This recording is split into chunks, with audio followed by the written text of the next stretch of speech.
All right, it's Tiny House time. It is January 7th, 2020. Time for New Year, and we're ready for our next round of construction on this guy. So if you're on the tiny house doing the exterior today, here are some things you need to do. All along this top edge, we've got all of this sheeting that needs to be completed.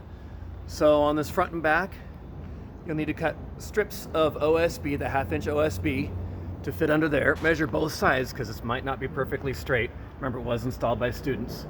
Right here, we're gonna need to make, right there, we'll need to figure out a triangle that's gonna fit into that space so it goes all the way up to the top.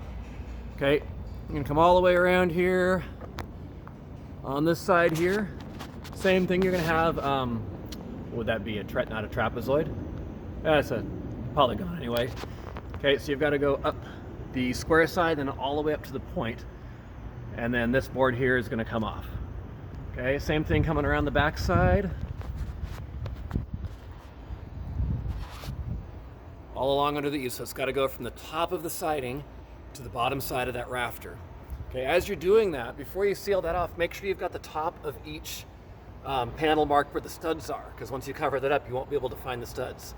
You need to make sure that those get nailed off. Okay, and then it's going to change up there, so that center span right there, make sure you get that nailed on there. So this one, these panels are only going to nail around the edge. Okay, once all those are up, you're going to go around the entire structure and you're going to check the nailing pattern. So if we're on a seam where two boards come together, right, nail on either side, make sure it's hitting the stud. These are every 6 to 8 inches apart. Okay, so this right here, that's too much of a, I think that's a little more than 8 inches right there. Okay, so all along these, wherever there's a seam, it's 6 to 8 inches, and then in the field, you're going to have one nail at the edge and then every 10 to 12 inches going up each line. So you need to go around the entire structure, make sure all of that is nailed off. Also at the bottom edge right here, there's a nail every 6 to 8 inches going all along the bottom, all the way around. All right? So that's your first part, is to get all that sheeting on there. That should take you a day or two. The second thing we'll need to do is we need to get some, we're going to use tar paper, 15-pound ASTM tar paper, and we're going to wrap this. Okay, I'll show you where that is in a second. So basically, the easiest way is start at the door. Start with the roll, and you'll need a couple people to do this.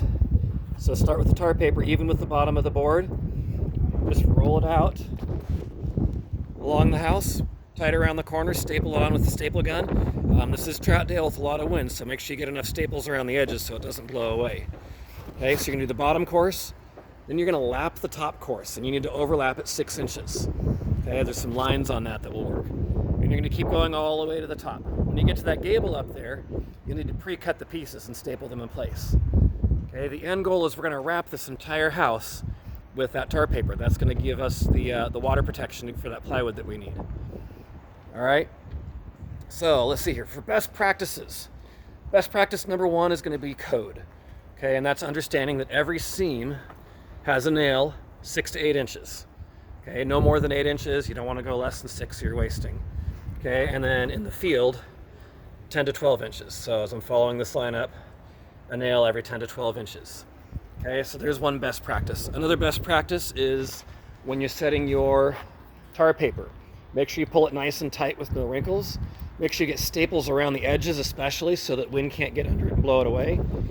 And last, when you lap, you're going to have your first layer tops out right here. The second layer is going to go over the bottom layer, right? So you start from the bottom and work up. So if rain hits it, it rolls off of each layer instead of into each layer.